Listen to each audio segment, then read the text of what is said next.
Cinema ಶುರುವಾದಾಗ Fatima ಅನ್ನೋ ಮಹಿಳೆಯನ್ನು UN peace keeping force Afghan army ಮತ್ತು ಅಫ್ಘಾನ್ ಪೊಲೀಸ್ನವರು ಎನ್ಕ್ವೈರಿ ಮಾಡ್ತಾರೆ. ಇವರು ಇರಾನ್ ಮತ್ತು ಅಫ್ಘಾನ್ ಬಾರ್ಡರಲ್ಲಿ ಕೆಲಸ ಮಾಡ್ತಾರೆ. ಈ ಆಫೀಸರ್ಸ್ ಫಾತಿಮಾ, ನೀನು ಬದುಕಿ ಬರ್ತೀಯಾ ಅಂತ ಅನ್ಕೊಂಡಿರಲಿಲ್ಲ. ನೀನು ಬದುಕಿ ಉಳಿದಿರೋದೇ ಒಂದು ಪವಾಡ.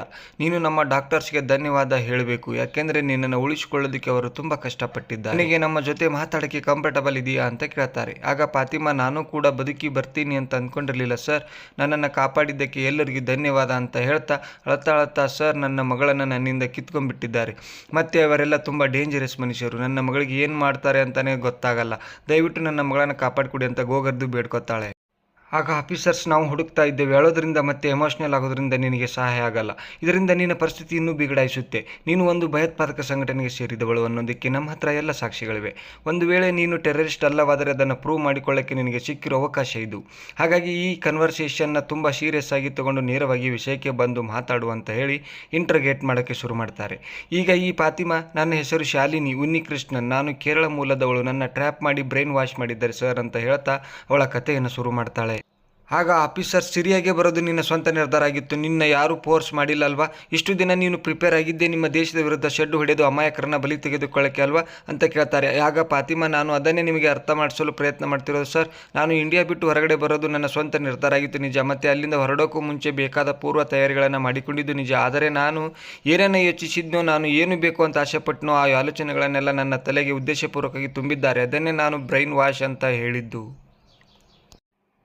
ನನ್ನ ಬುದ್ಧಿ ನನ್ನ ಮೇಲೆ ನನಗೆ ಕಂಟ್ರೋಲ್ ಇಲ್ಲದ ಹಾಗೆ ಆಗಿಬಿಟ್ಟಿತ್ತು. ಅದು ಹೇಗೆ ಅಂದರೆ, ಯಾವುದೋ ಕಣ್ಣಿಗೆ ಕಾಣದ ರಿಮೋಟಿಂದ ನನ್ನನ್ನು ಕಂಟ್ರೋಲ್ ಮಾಡಿದ ಹಾಗೆ.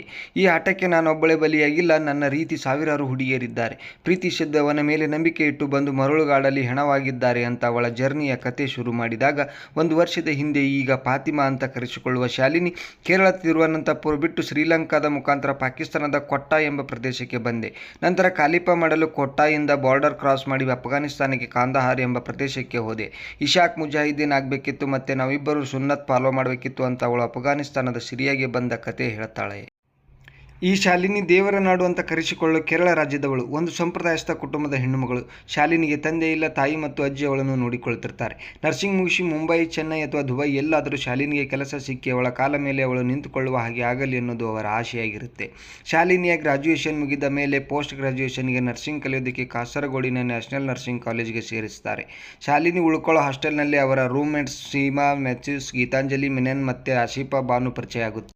ಈ ಆಶಿಫಾ ಬಾನು ಈ ಮೂವರನ್ನು ಪ್ರೀತಿಯಿಂದ ಮಾತಾಡಿಸಿ, ನೀವು ಮನೆ ಬಿಟ್ಟು ದೂರ ಬಂದಿದ್ದೀರಿ ಅನ್ನೋ ಭಾವನೆ ಇಟ್ಕೋಬೇಡಿ, ಯಾಕೆಂದರೆ ನಮ್ಮ ಮನೆ ಹತ್ತಿರದಲ್ಲೇ ಇದೆ, ನಾವು ಆದಾಗ ನಿಮ್ಮ ಮನೆಗೆ ಹೋಗ್ತಾ ಇರಬಹುದು, ನಮ್ಮ ಮನೆಯನ್ನು ನಿಮ್ಮ ಮನೆ ಅಂದ್ಕೊಳ್ಳಿ, ಅಲ್ಲಿಗೆ ನಿಮ್ಮ ಸೇಫ್ಟಿಗೆ ಸ್ಥಳೀಯರು ಸಿಕ್ಕಿದ ಹಾಗೆ ಆಯಿತು ಅಂತ ಹೇಳಿದಾಗ ಈ 3 ಹುಡುಗಿಯರು ಖುಷಿ ಪಡ್ತಾರೆ.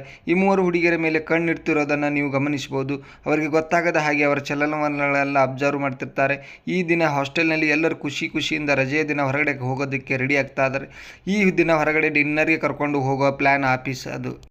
ಈ 3 ಜನ ಮೇಕಪ್ ಮಾಡಿಕೊಂಡು ರೆಡಿ ಆಗ್ತಿದ್ರೆ, ಈ ಆಶಿಫಾ ಮಾತ್ರ ಮೇಕಪ್ ಮಾಡ್ಕೊಳ್ಳೋದಿಲ್ಲ. ಯಾಕಂತ ಕೇಳಿದರೆ, ನಾನು ನ್ಯಾಚುರಲ್ ಆಗಿರೋದು ಇಷ್ಟ, ಹಿಜಾಬಲ್ಲೇ ನಾನು ಚೆನ್ನಾಗಿ ಕಾಣಿಸ್ತೀನಿ ಅಂತ ಹೇಳಿ ಹೊರಗಡೆ ಬಂದು ಫೋನ್ನಲ್ಲಿ 5 ನಿಮಿಷದಲ್ಲಿ ಬರ್ತೀನಿ, ಹುಷಾರಾಗಿ ಹ್ಯಾಂಡಲ್ ಮಾಡಿ ಅಂತ ಹೇಳ್ತಾಳೆ.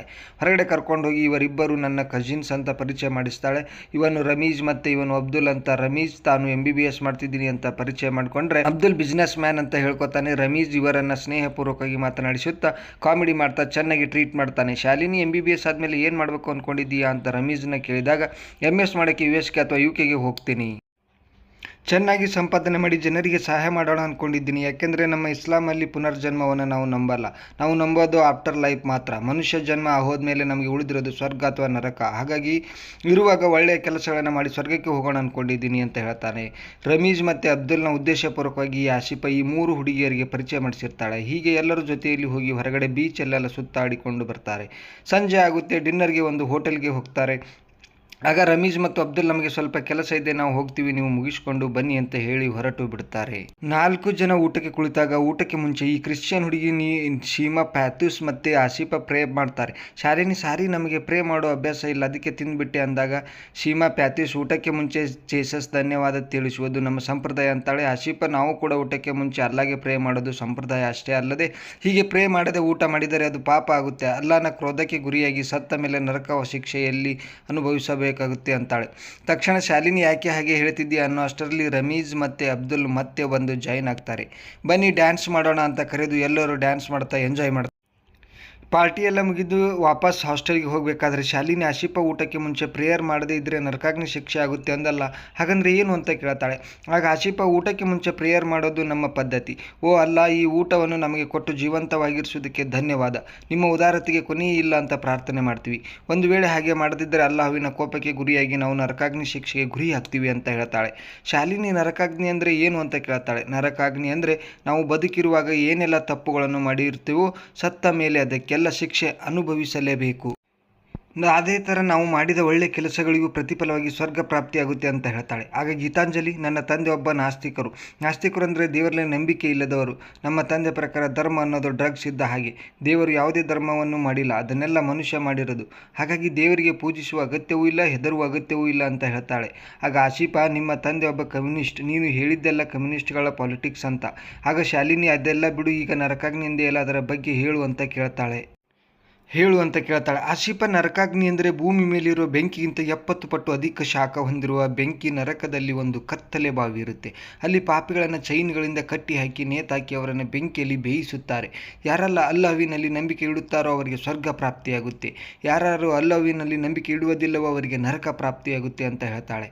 ಆಗ ಗೀತಾಂಜಲಿ, ನಾನು ಒಬ್ಬ ಹಿಂದೂ, ನನ್ನನ್ನು ಹೇಗೆ ನಿಮ್ಮ ಅಲ್ಲಾಹು ಶಿಕ್ಷಿಸುತ್ತಾರೆ ಅಂತ ಕೇಳಿದಾಗ ಆಶಿಪ, ಇಡೀ ಪ್ರಪಂಚಕ್ಕೆ ಅಲ್ಲಾಹು ಒಬ್ಬನೇ ದೇವರು, ಅಲ್ಲಾಹು ಬಿಟ್ಟರೆ ಬೇರೆ ಯಾರೂ ದೇವರಿಲ್ಲ. ನೀವು ಅಲ್ಲಾಹುವಿನಲ್ಲಿ ನಂಬಿಕೆ ಇಟ್ಟಿಲ್ಲ, ಹಾಗಾಗಿ ಖಂಡಿತ ನೀವು ನರಕಕ್ಕೆ ಹೋಗ್ತೀರಾ. ನಿಮ್ಮನ್ನು ಕಾಪಾಡೋಕ್ಕೆ ಅಲ್ಲಾ ಕೈಯಲ್ಲಿ ಮಾತ್ರ ಸಾಧ್ಯ ಅಂತ ಹೇಳಿಬಿಡ್ತಾಳೆ. ಇದನ್ನು ಕೇಳಿ ಶಾಲಿನಿ ಮತ್ತು ಗೀತಾಂಜಲಿಗೆ ಮನಸ್ಸಲ್ಲಿ ಒಂದು ರೀತಿಯ ಭಯ ಆಗುತ್ತೆ. ಸೀಮಾ ಮ್ಯಾಥ್ಯೂಸ್ ಅವರು ಕೋಟ್ಟೆಯಾಂಧ್ರದಿಂದ ಅವಳು ಪ್ರತಿ ವಾರ ವೀಕೆಂಡಲ್ಲಿ ಅವರ ಮನೆಗೆ ಹೋಗಿಬಿಡ್ತಾಳೆ. ಗೀತಾಂಜಲಿಗೆ ಮನೆಗೆ ಹಾಸ್ಟೆಲ್ ಇಷ್ಟು, ಹಾಗಾಗಿ ಹಾಸ್ಟೆಲಲ್ಲೇ ಇರ್ತಿದ್ದು. ಮತ್ತೆ ಶಾಲಿನಿ ಕೂಡ ಅವರ ಮನೆ ದೂರ ಇದ್ದಿದ್ದರಿಂದ ಹಾಸ್ಟೆಲಲ್ಲೇ ಉಳಿದುಕೊಳ್ತಿದ್ಲು. ಹಾಗಾಗಿ ಪ್ರತಿ ವಾರ ಆಶಿಪ ಶಾಲಿನಿ ಮತ್ತು ಗೀತಾಂಜಲಿನ ಅವರ ಮನೆಗೆ ಕರ್ಕೊಂಡು ಹೋಗ್ತಿರ್ತಾಳೆ. ಈದ್ ಮಿಲಾದ್, ರಂಜಾನ್, ಈ ರೀತಿ ಯಾವುದೇ ಹಬ್ಬಗಳು ಬಂದಾಗಲೂ ಆಶಿಪ ಈ ಮೂವರನ್ನು ಮನೆಗೆ ಕರ್ಕೊಂಡು ಹೋಗ್ತಾಳೆ.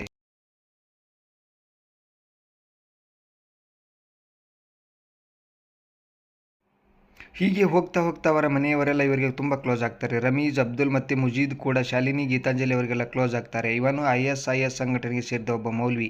ಆಶಿಪನ ಈ ISIS ಗುಂಪಿನವರು ಕರೆದು ISISನ ಒಬ್ಬ ಲೀಡರ್ಗೆ ವಿಡಿಯೋ ಕಾಲ್ ಮಾಡಿ ಈ ಮೆಡಿಸಿನ್ನ ಪರಿಚಯ ಮಾಡ್ತಾರೆ. ಇದಕ್ಕೆ ಅವರು ಕೆಮಿಕಲ್ ಕವರೇಜ್ ಅಂತ ಕರೀತಾರೆ. ಈ ಕೆಮಿಕಲ್ ನಮ್ಮ ಜಿಹಾದಿಗಳಿಗೆ ಹಸಿವನ್ನು ಮತ್ತಷ್ಟು ಹೆಚ್ಚಿಸುತ್ತದೆ. ಯಾವುದೇ ಕಾರಣಕ್ಕೂ ನಮ್ಮ ಮುಖ್ಯ ಉದ್ದೇಶದಿಂದ ವಿಚಲಿತರಾಗದಂತೆ ನೋಡಿಕೊಳ್ಳುತ್ತದೆ. ಮತ್ತು ಯುದ್ಧಕ್ಕಿಳಿದಾಗ ನಮಗೆ ಹಸಿವು, ಬಾಯಾರಿಕೆ ಮತ್ತು ನಿದ್ದೆ ಬರದಂತೆ ಸಹಾಯ ಮಾಡುತ್ತದೆ. ನಮ್ಮೊಳಗಿರುವ ಹೇಡಿತನವನ್ನು ಸಾಯಿಸಿ ಧೈರ್ಯದ ಮುಜಾಹಿದ್ದೀನ್ಗೆ ಜನ್ಮ ನೀಡುತ್ತದೆ. ಅಲ್ಲಾಹು ಅಕ್ಬರ್ ಅಂತ ಹೇಳಿ ಉತ್ತೇಜನ ನೀಡುತ್ತಾನೆ. ಮತ್ತು ಈ ISISನ ಮೌಲ್ವಿ ಅರ್ಥವಾಯ್ತಾ ಜಿಹಾದಿಗಳೇ? ಈ ಕೆಮಿಕಲ್ ನಿಮ್ಮ ಕೆಲಸವನ್ನು ಸುಲಭ ಮಾಡುತ್ತೆ. ಅವರಿಗೆ ಇನ್ನಷ್ಟು ಹತ್ತಿರವಾಗಿ ಅವರ ಕುಟುಂಬಗಳಿಂದ ಅವರನ್ನು ದೂರ ಮಾಡಿ ದೈಹಿಕ ಸಂಬಂಧವನ್ನು ಬೆಳೆಸಿಕೊಳ್ಳಿ. ಅಗತ್ಯವಿದ್ದರೆ ಗರ್ಭಿಣಿಯರನ್ನಾಗಿ ಮಾಡಿ. ಆದಷ್ಟು ಬೇಗ ನಮ್ಮ ಮುಂದಿನ ಮಿಷನ್ಗೆ ಅವರನ್ನು ಹ್ಯಾಂಡ್ ಓವರ್ ಮಾಡಿ ಅಂತ ಹೇಳಿ ಆ ಮೂರನೇ ಹುಡುಗಿಯ ವಿಷಯ ಏನಾಯಿತು ಅಂತ ಕೇಳ್ತಾನೆ. ಆಗ ಆಶಿಪ, ಅವಳು ಕ್ರಿಶ್ಚಿಯನ್, ಅಷ್ಟು ಸುಲಭವಾಗಿ ಅವಳನ್ನು ಮ್ಯಾನಿಪುಲೇಟ್ ಮಾಡೋಕ್ಕೆ ಆಗ್ತಿಲ್ಲ.